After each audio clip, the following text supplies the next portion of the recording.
You seriously can't miss this show. Do you know why? Because in about 10 minutes' time, Jason is going to get so excited that he's going to have a wee in the studio. I'm telling you the truth. He doesn't know it yet, but we do. Run titles.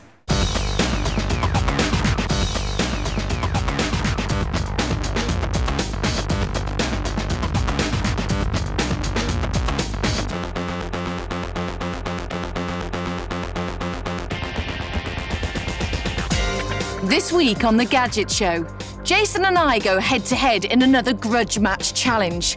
Yes! Who can buy the best PC for just 500 quid? John goes on a rather long and tortuous journey to test portable DVD players. And as I've already mentioned, we've got a surprise lined up for Jason that's going to get him very, very excited.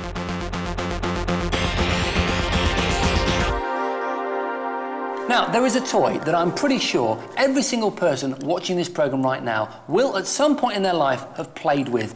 It's really simple, but at the same time, incredibly complex. I am, of course, talking about Lego. Lego is, without doubt, one of the most successful toys ever invented. Simple, tough little blocks of plastic that click together and allow almost anyone to build almost anything. The name Lego comes from the Danish phrase "leg godt," which means play well, which is obviously what we're doing. But these days, Lego isn't just a pile of plastic bricks. Oh no! Lego is one toy that's completely embraced the computer age. Docking? Yeah. Oh, sorry.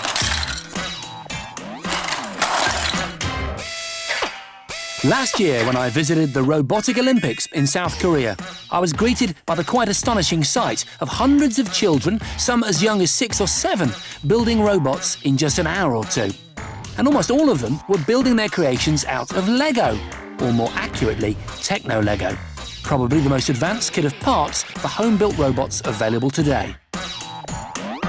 And, believe it or not, they're bringing out an even more advanced robotic Lego.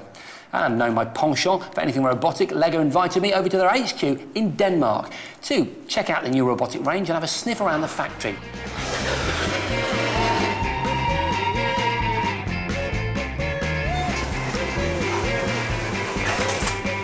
Lego uses 24,000 tonnes of plastic every year. It gets transformed into 2,000 different types of bricks in 55 different colours. At the heart of the process are the special moulds, which work 24 hours a day, churning out a few pieces at a time.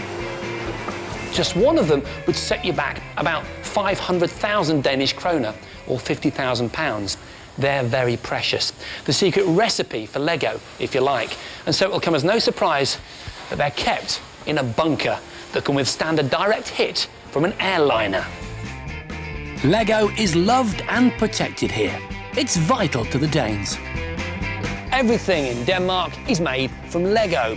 So, to keep up with demand, their factories produce, get this, 15 billion new pieces of Lego every year. That's an awful lot of miniature houses. It's all jolly impressive, and we're not the only ones to think so. Lego was named the toy of the 21st century. And since they added little tubes to make the bricks stable, they haven't changed the design one iota.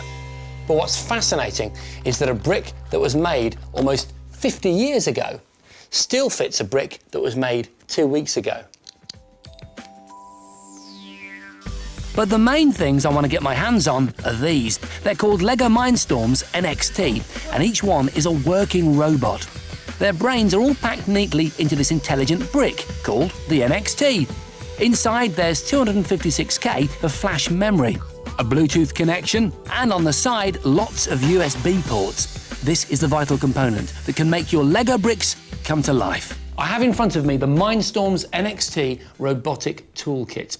And apparently, I should be able to open this box and build myself a working tribot in under 30 minutes.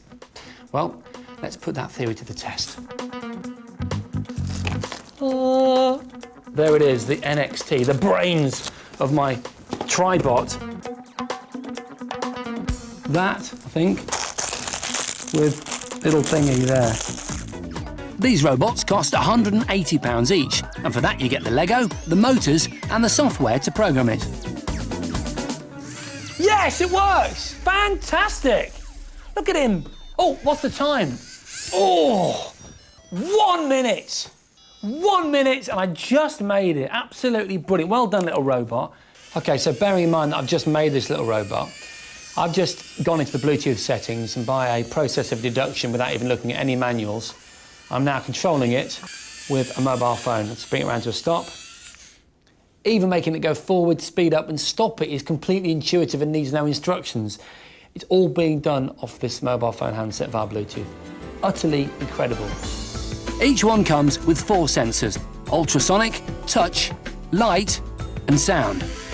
They plug into the NXT brick and you can use them to control your robot. You just need to create some programming using Lego's icon-based software. These programs can make your robots pick up drinks, walk, talk, fight, and even dance to the sound of your voice.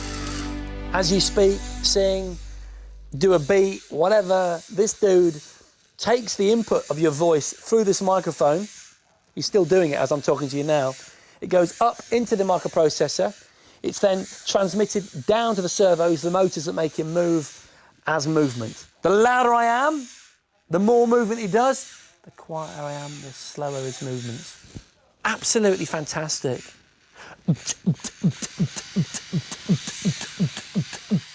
Goodbye. Ready, Susie? Ready?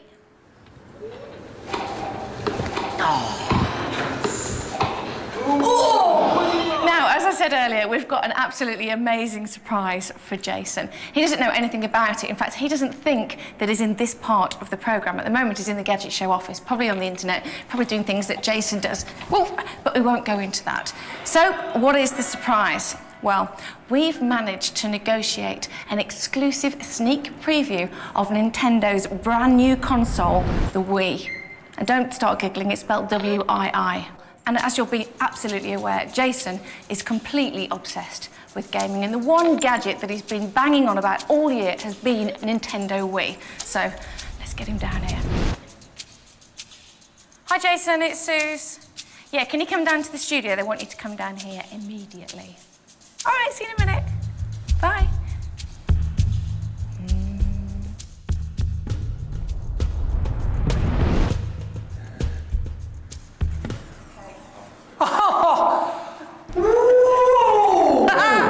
Gosh. Oh no, I don't believe that!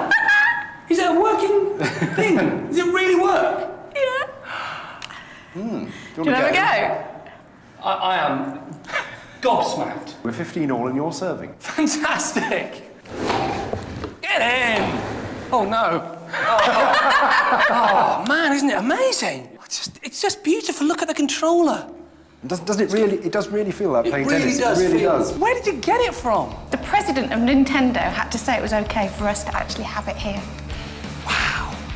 God. The Wii is due in the shops in December and will cost around about £180. I'm honestly, I find it hard to articulate how I'm feeling. I mean, this for me is a big event. I've been thinking about this for, at least a year, Well, it's maybe what a you've year been and a going on half. about all It year. is. It hasn't quite got the processing power of the Xbox 360 or indeed Sony's long overdue PS3, but it does have some pretty clever tricks up its sleeve. Yay! Well played. Not least of which is its control pad. It's stuffed full of motion sensors, and so rather than just hitting buttons to control gameplay, you can wield the controller like a tennis racket, a golf club, a sword, or whatever else it needs to be. It's just different, it's unique, it's bold and it's exciting.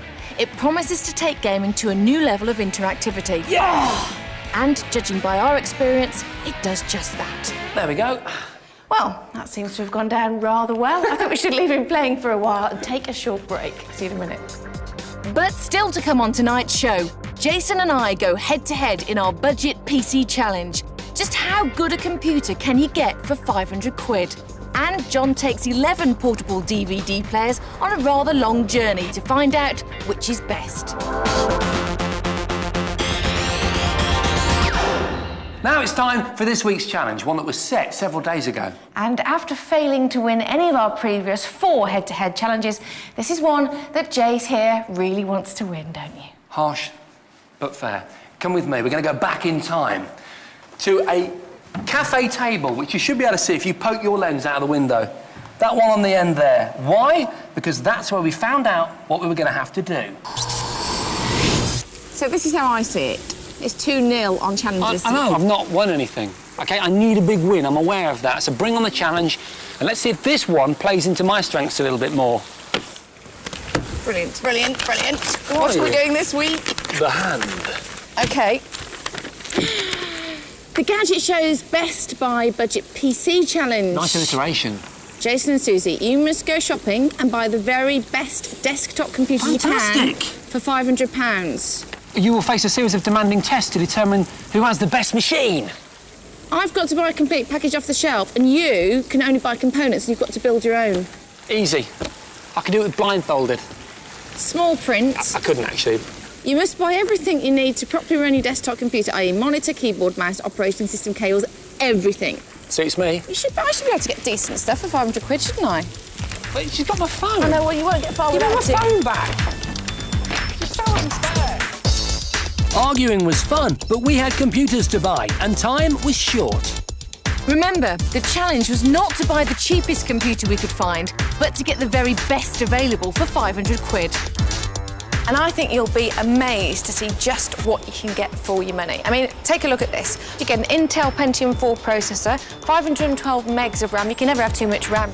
DVD drive, 80 gig hard drive, and a 17-inch monitor, all for £430. That's a lot of computer for not very much money. In fact, I remember a couple of years ago in the first series of the Gadget Show, we gave away a PC almost identical spec to that, and if you'd have bought it at that time, it would have cost you £2,000. I'm looking for bargains, and unfortunately, that rules out the wonderful Apple Macs, including even their beautiful, compact and stylish entry-level, the Mac Mini Duo. All you get for your £500 is this. The spec is pretty similar to the PC that we were just looking at, and OK, you do get the Intel Core Duo chip, but what you don't get is a keyboard, a mouse or a screen. So, bangs per buck, I've got to get a PC. And as I have to build my own desktop computer, I've really got to go for a PC as well. You see, a PC is designed as a kit of parts. You're supposed to open it up, mess about with stuff, add and upgrade. With a Mac, you can't.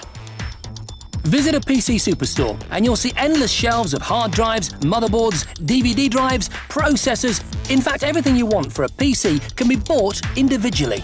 Now, you don't have to be a monkey to work out that if you're building your own PC, it's going to cost you a lot less than grabbing one off a shelf. After all, you're not paying someone else to screw loads of bits together. What that means, in my case, is that I should have lots more money left over to buy higher spec components. And if there's one component you need to spend the most money on, it's this, the graphics card. It's basically a separate processor that improves the quality and speed of the visual media you use on your computer. Games, movies and animations. If you want to future-proof your PC, you need to fit it with the very latest graphics card and the very finest one you can afford. Off-the-shelf budget PCs like the one Susie's looking at often come with bog-standard integrated graphics, and they often share system resources from the rest of the computer, making them a little bit slow. That means that in the forthcoming tests, it might just let Susie down. But let's keep that last fact between you and me, yeah? Oh, hi, you didn't just hear what I said, did you? Hear what? Okay. Are you actually following me? No, I'm following myself. I want to walk that way. It quickly becomes clear that the best deals on the components I need to build my PC are found by buying online. And I reckon if I get all the internals new from one dealer, I might be able to barter for an upgrade on my graphics card. Then I'm possibly thinking eBay for a monitor. Yes! Techno traders beware, Jason's got his bargain hunter trousers on. I'm coming to get you. Not knowing what the tests would be, it was hard working out exactly what spec I should be going for. OK, all right, no, thanks for your help. Thanks, bye. I think my head is going to explode. I've combed the shops, scoured the mags, surfed the net, and I found so many fantastic bargains to pick from. In fact, I'm not quite sure how I'm going to choose between them. I think you better leave me alone for a while so I can narrow down my options to maybe one or two possibilities.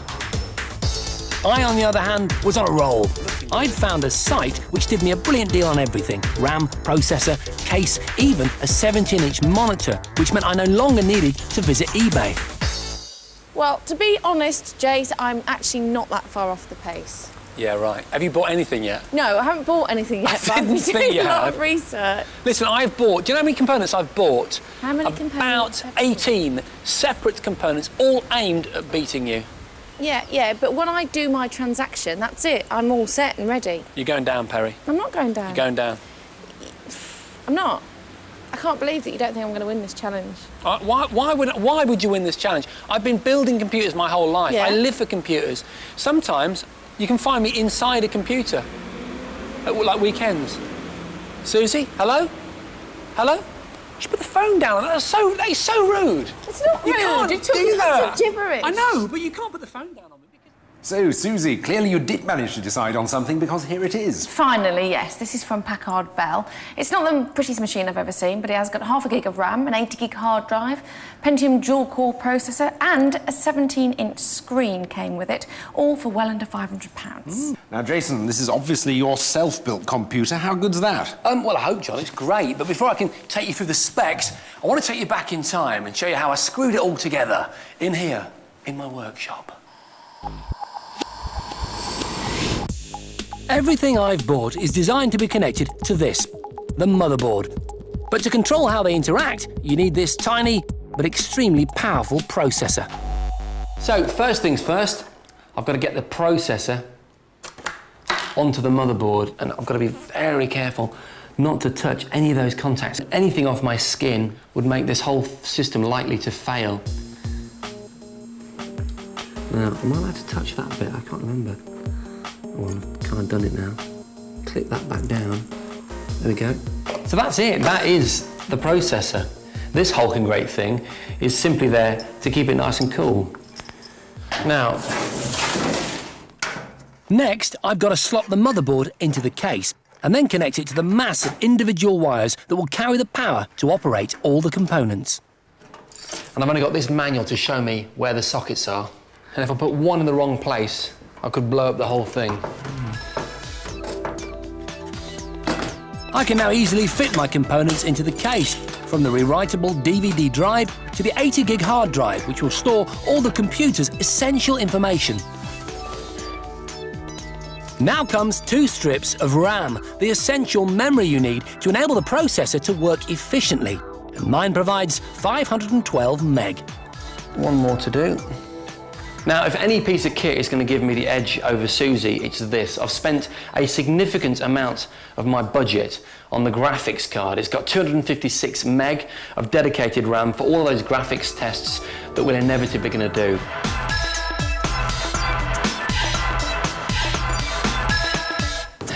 The moment of truth. If I've assembled it correctly, when I press this button on the front, wow. The fan's working. Hopefully now I should get some action on the screen. Yes, we have it. Fantastic. Hopefully now I'll put my operating system disk, in this case Windows XP, into the drive and load it up.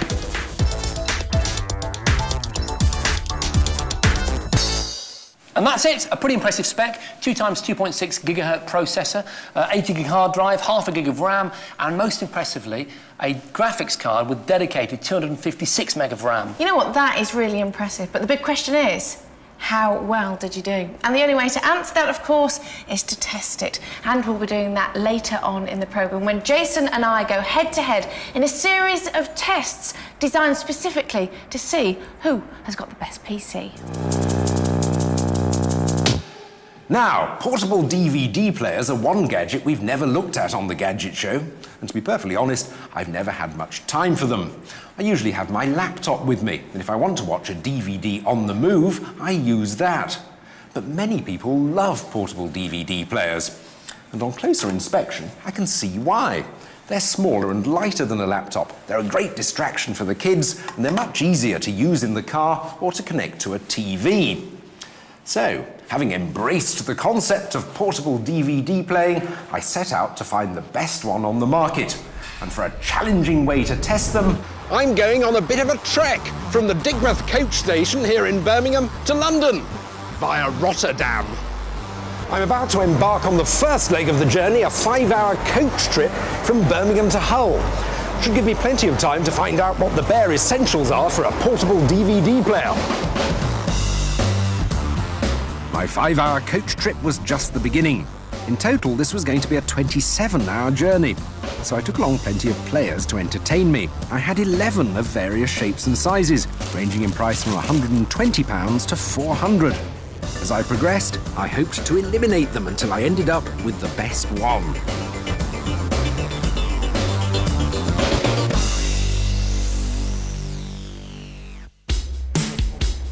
Big or small? That's the question. To find out, I decided to ask my fellow passengers what they thought. They were a perfect cross-section of British society, and quite frankly were glad of the distraction. I like this one. I think that's smaller, compacter, neck picture. Nice big screen. Yep. With just one exception, all the people I spoke to wanted their portable DVD players to be, well, portable. And that meant they had to be compact. Basically, the smaller the better. We found on our bus journey that large screens aren't necessarily an advantage. When it comes to portable DVD players, the more compact, the better. So anything with an 11 or 12-inch screen is definitely too big. Even something with a 9 or 10-inch screen is too large. The optimum screen size is about 7 inches, but preferably in a clamshell design, which offers more protection. So I was left with 4 machines, each of which weighed less than a kilo. First is this Toshiba. It can cope with a long list of disc formats, and it's one of only 2 in the final 4 that has a card slot, so you can view your photos as well as movies. The other one that has a card slot is this Shinko. It's the only one of our players that has the option of a TV tuner. And although you might not have heard of the name Shinko, they're a big player in this market. They make 1/3 of the world's portable DVD players. The Sony is nearly £100 more expensive, but in a machine that's no bigger than the others, you do get an extra inch in screen size. It was a real favourite among my fellow bus passengers, not least because of its twizzling screen. Last is the Philips, which looks good with its iPod-like style, but it's the only one which doesn't play the downloader's favourite format, DivX. Time to test out our remaining players' picture quality on the next leg of my trip, a cruise across the North Sea to Rotterdam.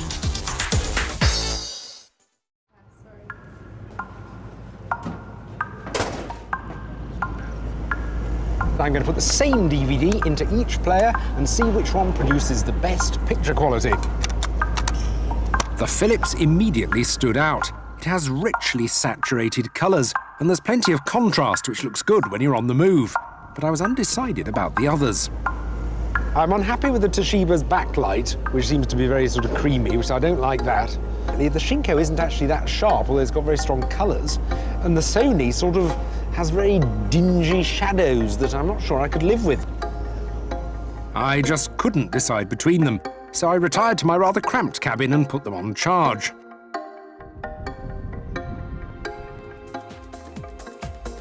After a rough night's sleep, as we sailed into Rotterdam, I emerged onto the deck for another viewing. The Toshiba's creamy picture meant it definitely had to go. I was also starting to wonder about the Sony, because in the daylight it seemed to have a fundamental problem. Sony's certainly very reflective if you get a picture of the world behind you rather than what you were actually watching. The Sony's reflections and dark pictures had sealed its fate. Coming with me on the last part of the journey were the Shinko and the Philips. On my public transport extravaganza, I was now leaving the ferry for the train, and both my final 2 players were fully charged up and ready for their last test. I had copies of the Gadget show to watch back to back until one of these machines gave up.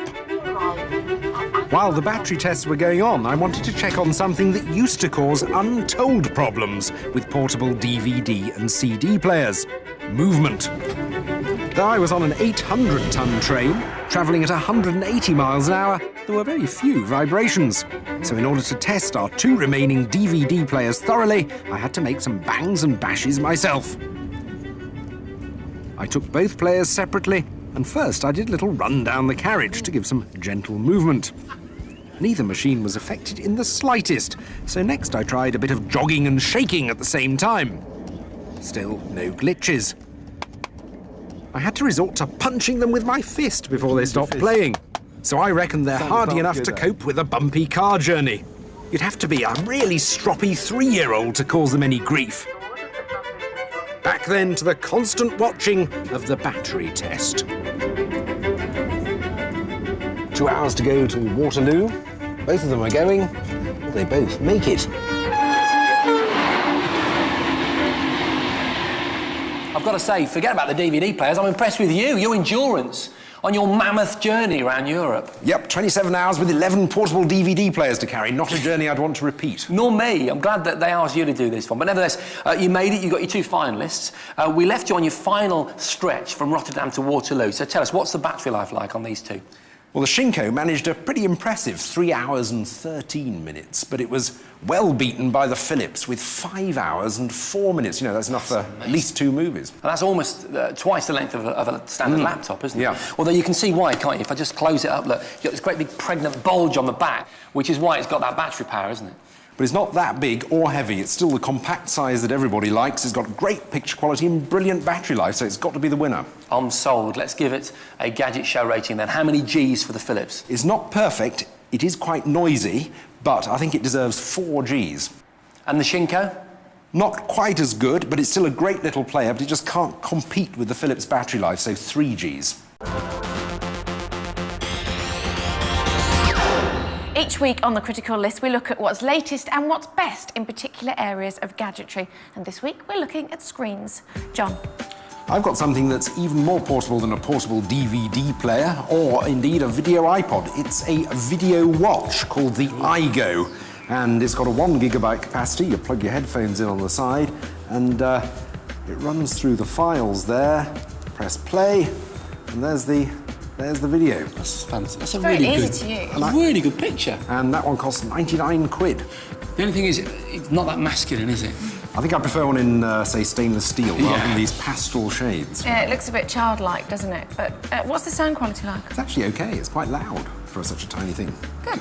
Can I do mine? iGo. Yeah. Yeah, I've got to be honest, I'm finding it hard to contain my excitement because, folks, I am holding an epoch-changing device in my hands. This thing is as significant as the upgrade from TV to internet. This is huge. From this moment on, remember you saw it here first, screens are no longer solid devices, they are flexible. Just touch that. It's as thin as paper. It's only protected here so that the prototype device can't be damaged. But it's actually as thin as paper and as flexible as paper. That looks like a piece of paper. It is. Well, this is the interesting thing is that we're so used to seeing flickering screens that have their own light source. This uses something called e-ink. Now, I'll attempt a really simple scientific explanation. As I press this button and cycle through various screens, look at that, isn't that fantastic? Yeah.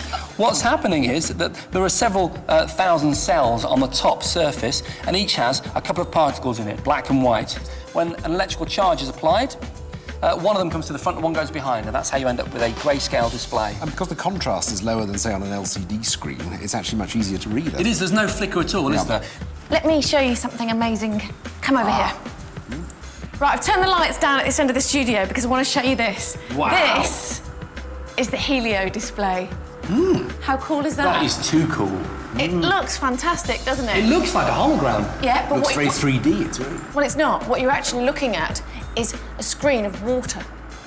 Look, very, very, very fine particles of water that are being blown up out of here, and then it uses a rear projection off the back of this mirror here to show you the image. Absolutely amazing.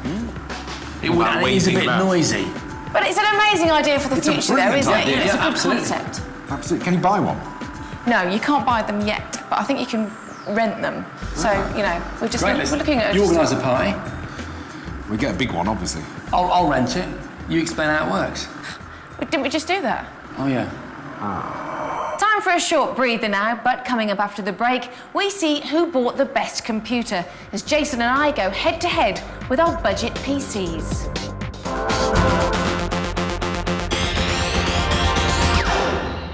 Now it's time to return to our £500 computer challenge. Remember, Jason and I both went shopping to buy the best PCs we could for under £500. Susie spent her £500 in a well-known high street computer superstore, whereas I had to make my own. Both impressive and both show what you can get for your money these days. But having bought them, they had to undergo a series of tests. Now, the producers deemed it necessary to not reveal the results of the test, so as we stand here before you, we've got no idea which computer won what. Right, let's get on with it. First test, photo processing. Your commentator, John Bentley. Thank you, Susie. This is a straight sprint, applying a Photoshop filter effect called Chrome to a rather nice photo of Jason and Susie I took back in the days when they were friends, transforming it into this metallic look. 3, 2, 1, go! Come on. Come on! Come on! Hurry up, hurry up, hurry up. Come on, little computer. And it's Jason's computer that draws first blood, completing the treatment a whole second faster than Susie's machine. Interesting moves there. Thanks very much. 1-0. Yeah, it is 1-0 fair and square, but here's test 2, video encoding. 3, 2, 1, go! Right, this is more of a marathon. Video now comes in so many different formats you can waste hours converting clips before you burn them to DVD or post them on the internet. So in this test, we want to see how quickly the PCs can convert a broadcast quality video file into a web-ready clip. I have to say that I'm not actually sure whether a dedicated graphics card affects the encoding of video.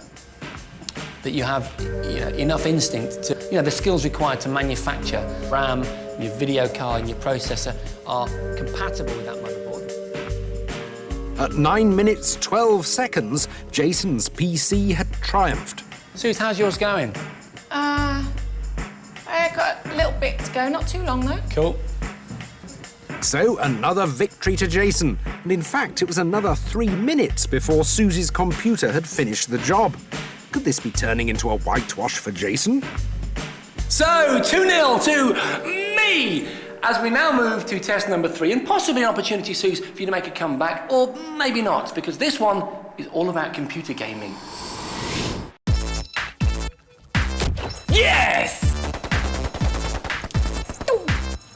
We've linked up Jason and Susie's computers and set them playing a state-of-the-art shoot-'em-up game against one another. Jason is, of course, a highly accomplished game player, and if this round were a straight shootout, he'd probably win hands down. But it's not.